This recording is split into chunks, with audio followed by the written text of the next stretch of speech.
All right, more on the big news we are still following this morning. Elon Musk officially pens a deal to take over Twitter. Evercore ISI Senior Managing Director Mark Mahaney joined us now with more. Mark, just wow. You know, one angle we have not explored here this morning, I would think, is what does this acquisition mean for Meta and a Snap? Does this make Twitter, a private Twitter, is it more competitive with those larger social media platforms? Okay, that's an interesting question. I don't think so, Brian. I think also Twitter's use case has always been fundamentally different than that of Snap and Facebook, Meta, TikTok, et cetera. It's kind of a monopoly, real news, news feed, discussion, town hall, town square, feature app, put all that together. So I don't think it does. The one thing I think we need to focus on is what happens to the ad dollar. So Twitter did about $5 billion in ad revenue last year. That's only 1% to 2% of entire ad spend out there. I do wonder whether marketers at the margin probably pause or slow down their advertising commitments to Twitter. I don't think that improving the tools for marketers is a top priority for Musk. I don't think that I can't tell that it's a priority at all for him. He seems to be focused much more on the user side, and I agree that there should be better user innovation.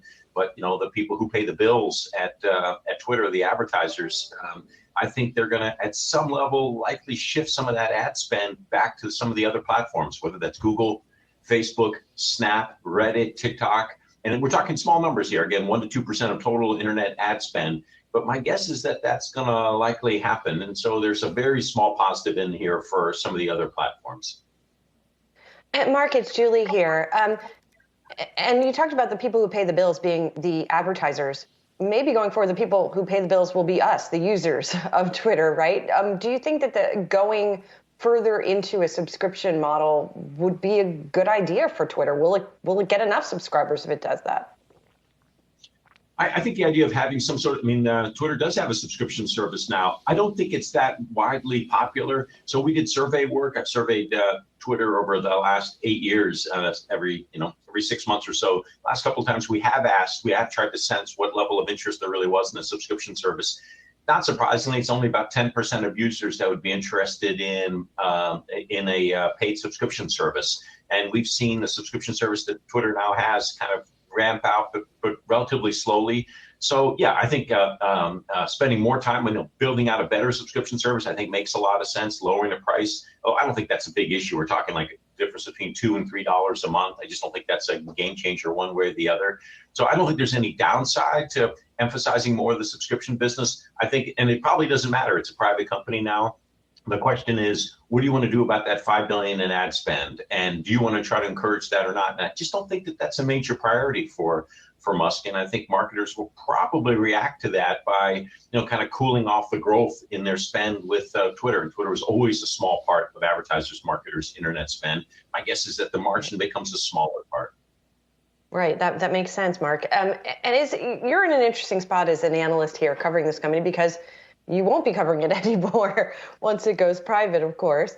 And we're all talking as though now the deal's agreed upon and it's going to happen. Are there any sort of obstacles that are still there, either from a regulatory perspective or financing perspective, that might still prevent the deal from getting closed?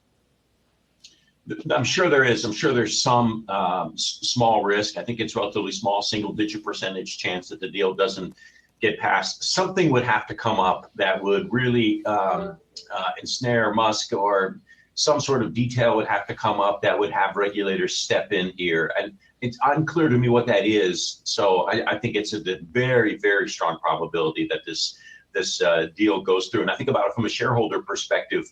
I think I think there's two interesting reads here. One is that I think Musk is doing something I think a lot of investors should do, which is that there's a lot of really good tech assets out there that are at fire sale prices. Yes, Elon Musk offered a 50% premium, but it was on a stock that was off 50% since its highs, and as we're part of a bear market here in tech stocks. So there are a lot of very interesting valuations, and you can, I think it's a reasonable, I would follow Elon Musk. I think you should be buying some of these names. I like Facebook here. I like Google here, Amazon stocks that have traded off.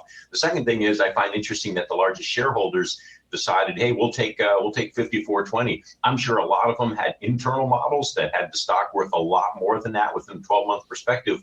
But we all have to be reasonable here. We're in a bear market. It's uncertain whether things are going to get better anytime soon. They probably deteriorate as inflation rises, as the risk of recession rises. We got negative read-throughs from Snap. I don't think we're going to have great results out of Google or Facebook this week either. So take that 54.20, take your winnings and declare victory, and don't wait around to see whether the stock by itself could actually have gotten there over the next 12 months. I think there's some interesting read-throughs on both of that side, from Musk's perspective and from the market's perspective as to. I think those are the interesting implications of this deal.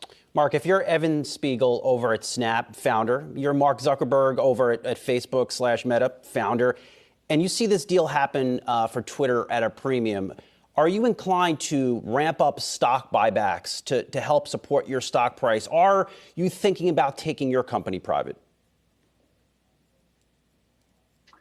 I don't think so. I think both of those are founders with very long-term perspectives. I absolutely think that's the case. Spiegel's been clear about that from the beginning.